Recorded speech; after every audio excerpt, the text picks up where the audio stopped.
રાણાવાવના railway station ફાટક પાસે આવેલા મામા સરકાર અન્ન ક્ષેત્રના સંચાલકે દાનની જાહેરાત કરી છે, જેમાં તેણે પોતાની માલિકીની 3 જેટલી દુકાનો અન્ન ક્ષેત્રને દાનમાં આપવાની જાહેરાત કરી છે. આ મિલકતમાં હવે તેમના પરિવારનો કોઈ પણ હક નહીં રહે તેવું જાહેર કર્યું છે. જય મામા સરકાર અન્નક્ષેત્ર. અમે અન્નક્ષેત્ર આજે મહિનો દી ત્યાં ચલાવીએ તો આ 3 દુકાનો મારી માલિકીની છે.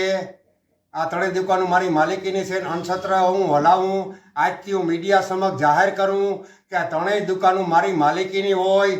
મને કાલે સવારે કંઈ થાય કરે તો આ 3 દુકાનો જે અન્નક્ષેત્ર હલાવે એની માલિકીનો મારા કે મારા પરિવારનો ક્યારેય પણ આમાં હકીસો નહીં. આ દુકાનો મેં અન્નક્ષેત્રના દાનમાં આપી દીધેલ છે.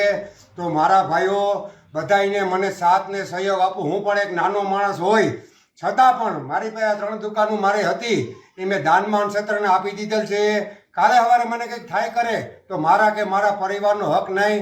તો મારા મિત્રો મામા સરકાર અન્નક્ષેત્રમાં બધાને સાથ ને સહયોગ આપવો. જય મામા સરકાર, જય મામા સરકાર.